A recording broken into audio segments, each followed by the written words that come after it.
This is the Volkswagen Golf GTI, and it's a car that really needs no introduction. But this one does though. It's the new Mark 7.5 Golf, so there are new lights and bumpers, new infotainment inside, and perhaps most significantly, a power boost, so it now produces 227 bhp as standard rather than 217 bhp. Inside, and it's typical Golf, so that means exquisite build quality. Every surface you touch feels absolutely fantastic, and of course there's lots of cubbies.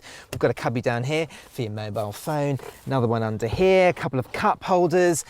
The glove box is large enough for a big packet of knickknacks, and the door bins pass the car by big bottle test. Now, because this is a Golf towards the upper end of the Golf range, it comes with lots of kit. Now you get a 12.3-inch active info display, that's a set of TFT dials to you and me, and an 8-inch colour touchscreen with sat-nav. But of course, because this is a Golf GTI, it comes with some lovely design details. So you get Jakara red tartan cloth seats, a GTI badge on the steering wheel with red stitching, and the golf ball gear knob. Now you could say this is all cliche, but this is what the Golf is all about. It's about heritage at the end of the day. All GTIs come with sat-nav, LED headlights, the active info display, all-round parking sensors, 18-inch alloys, adaptive cruise control, a GTI body kit, sports suspension, and an electronic limited slip differential. 5 doors cost around £600 more. It won't have escaped your notice this is the 3-door Golf GTI, so it means that space in the back is a little bit tight. Well, actually it isn't, space is absolutely fine, but getting back here is a little bit difficult. Now, for knee room, it's absolutely fine. That seat is set up in my driving position. I'm just over 5'10", and I've got a decent amount of knee room. Headroom is absolutely fine as well. Now, you can fit 3 people at a push, but it is a little bit difficult thanks to the high centre transmission tunnel. Now, there is easily reachable ISOFIX points, but of course, if you want to get in the back a lot easier, you should be going for the 5-door Golf GTI. Round to the boot, and just like the standard Golf, you get a pretty large boot. At 380 litres, it's on par with its rivals, and it's a good shape and size.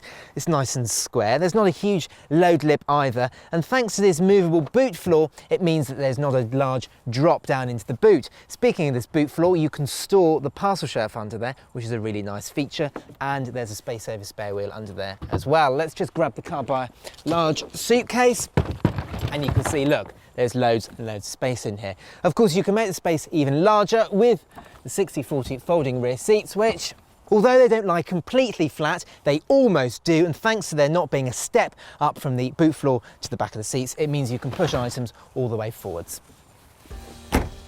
There are 2 main flavours of the Golf GTI, the standard 227 bhp car and the 242 bhp performance pack version, both of which come with either a 6-speed manual or a 6-speed dual-clutch automatic gearbox. 0 to 62 comes up in 6.4 seconds or 6.2 with the performance pack. Now we've got the most basic standard Golf you can go for, the 3-door with 228 brake horsepower and a 6-speed manual gearbox. Now it's this gearbox I would urge you to go for because it is so slick, so precise, and you have this engagement with this Golf GTI far more than you would if you went for the DSG. It is such a treat. Now, you can of course go for the performance pack version of the Golf GTI, but yes, that does bring some extra power, some extra goodies, but really the standard car is absolutely fine. So if you are on a budget, don't feel as though you're going to be shortchanged by going for the standard car because it is still an absolute hoot. All Golf GTIs return around 43 mpg, and while the CO2 emissions of 148 or 150 grams per kilometre won't make it a default choice for company car buyers, it's cheap enough to run when you want it to be. Now I've tried to work out what it is about the Golf GTI that is just so desirable. It's comfortable, it's quick, it's practical. There are a lot of hot hatchbacks that do all of those things, but there's something about the Golf GTI. It's just so convincing. It does everything so damn well. Now, take this piece of road here. I'm about to go onto a really curvy, fast-flowing piece of road, and I know that I can attack every single corner, and the Golf GTI is just going to reward me. It's going to put a massive smile on my face. The steering is lovely and sharp, and it's got a nice weighting to it. The pedals have got the perfect balance and weighting to them as well, and of course I've got the 6-speed gearbox as well, and it's just such a great combination. And when I've finished having my fun, I can just settle down to a gentle cruise, and it becomes like a standard Golf again. Quiet, comfortable, and just so damn classy. That says it all really. The Golf GTI is a car for all seasons and for all moods.